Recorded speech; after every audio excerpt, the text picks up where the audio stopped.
I'm gonna make another update to my Single Lives Matter series. Some of my friends on Facebook, I've been doing most of my Single Lives Matter campaigning on Facebook.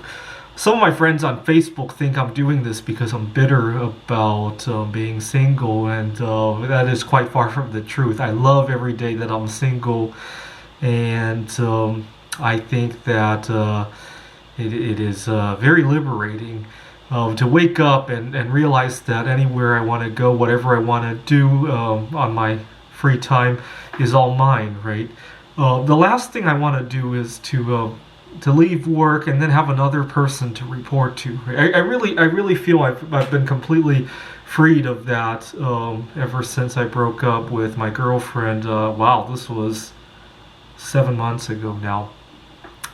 About a year ago, I had been very depressed. I think some of you guys may have been following my videos back then, because I was saying goodbye to my single life. I was planning on proposing to my girlfriend on December 21st, 2020, because Jupiter and Saturn would come into conjunction.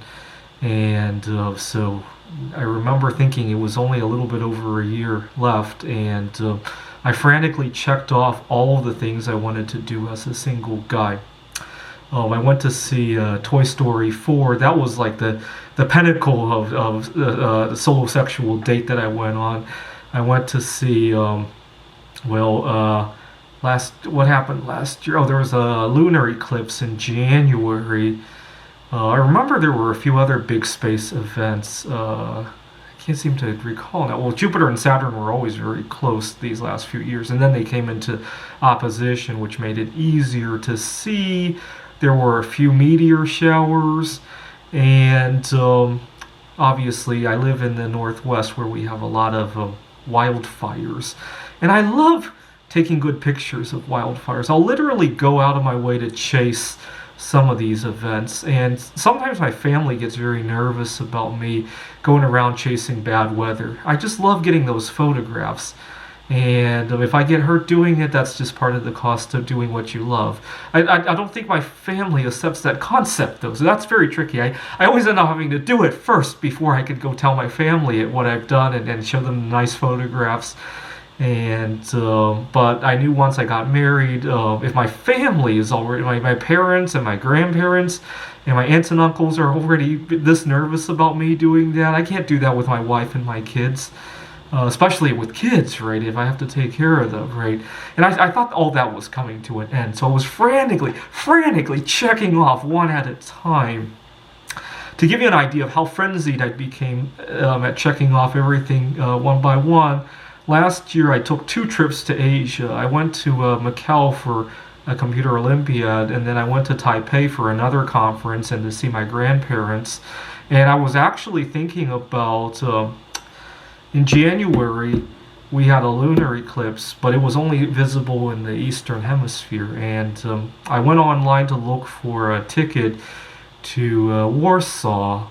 The problem is that I only had 3 days to make that trip. We weren't working remotely yet at the time, and when I looked up the price of the ticket, I got a little bit of a sticker shock. And as much as it would be the last time I could travel as a single guy, I got a little bit of a sticker shock, and I thought I'm going to need that money to make the engagement happen. So I didn't go, and then in March. The cost of flying was slashed considerably right after word had gotten out about COVID-19. Problem is, I thought with myself, should I go or not? I ended up not going. The reason being that I didn't want to miss any career opportunities here in the United States. Everything was shuffling, right? People were losing jobs right, left and right, and then I knew people would be going back to their jobs, and I thought maybe a better opportunity would turn up. And plus, I didn't want to lose any networking, right? COVID-19. I'm a big prepper, as you guys know from watching my videos, and I figured if I don't have many allies in my everyday life and in my workplace, if I could save a few people during this time with my prepping, maybe I can form an ally, and that would be very important going forward in my career, in my personal life, especially after I get married, to have a close friend, family friend, and so I ended up not going, and sometimes I still regret it, but you know what? I made a lot of friends here too, and I made a lot of connections, and it was important to my career too. Uh, part of the reason, well, I wanted to go to Poland was because the cost of living there is a whole lot cheaper. Uh, See, I don't want to move to Poland to work there. I want to move there to eventually retire, but not to work there because, like I said, there's a lot of discrimination against singles. It's probably even worse in Poland, where the birth rate is actually quite high, right? Here in the United States, if it weren't for immigration, our population is already shrinking, right? In Poland, they're on the other side of the curve, right? So if I went to Poland, it would probably be like traveling back a few decades in terms of acceptance, right? So I only want to go there to retire because of the cost of living. To go there to build my career would not work very well. So that's the main reason why I ended up not going back in March when we first locked down. Anyway, my point is that my goal isn't that I am bitter about it. So what is my goal on saying single lives matter? What I mean is that there are a lot of barriers to being single here in the United States and in just about anywhere that isn't too developed, right? If you go to Japan, it's probably not so bad, right? They're on the far other side of the curve, right? Where people not having children and not getting married is probably the norm, right? But to give you an idea, right now I'm in Redmond. I'm probably going to stay in this apartment for a couple weeks. I made some connections here. I was hoping to go back to the Rockies, but I think my career connections are more important now. To give you an idea, I went to a bowling alley in Kirkland, which is only a 5-minute drive away, and I go line up to get the shoes, and the guy at the counter, he thought I was waiting for somebody, and then I go to a restaurant.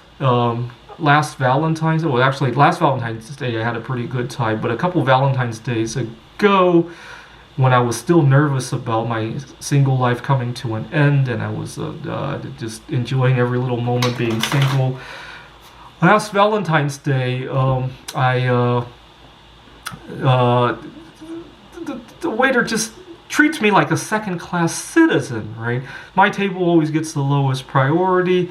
Sometimes I almost go there on Valentine's Day just to benchmark, even when I do have a girlfriend who wants to go, I'll sometimes go out alone for lunch, and then I'll go out with the girl for dinner just to benchmark how much of a difference there is in our society, right? And depending on how accepting the girl is to this idea, sometimes I'll even tell her, I was at this other restaurant for lunch today as a solo sexual, and this is what happened, right? And a couple years ago, I was flying from Los Angeles to Tokyo, and I had a very specific seat preference. Go watch my earlier video this week. And I got taken a lot less seriously than people who were traveling as a family.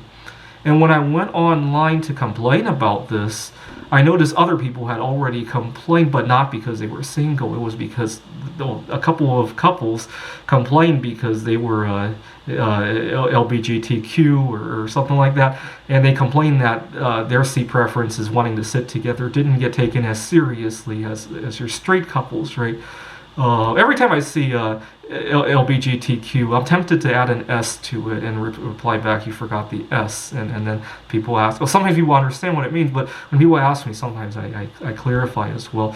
And even then, people think I'm crazy for adding the S. See, you would never call somebody, if you imagine you were the first to invent, and at the time it might have only been LG, right? And then you added a B to it. Can you imagine? I guess people did say you were crazy until it got accepted. Maybe we'll just have to push a few more years for the S, right? Now, in terms of how we can make marriage equality with the S, I think we're going in the wrong direction. I think government should get out of marriage altogether. It should be a private matter, right? If you want to start a partnership with anybody, for whatever reason, right, that's a private decision. right? I don't think the idea of being married should be a part of any law, right? So, for example, your taxes, everybody would file individually, right? Whether or not you're married shouldn't contribute to your to how much you should contribute to this country, right? And Okay, what about issues of who can visit you in the hospital? Obviously, there's a lot of debate about family leave nowadays because of COVID-19. And to respond to that, I would say instead of family leave, it should be human leave, right? There are a lot of human needs that should be addressed, right? Why is it that only a family member should matter, right? So, for example, if one person needs leave in order to go meet their future spouse, having said that, spouse is a private matter now. If that's the reason they want to take time off, what difference does it make compared to somebody who needs to take time off to raise a child? They're both human needs, right? Companionship and taking care of the children you already have, those are both human needs, right? They have nothing to do with a marriage or a relationship status or anything like that, right? Anyways, singles' lives matter. Thanks for watching.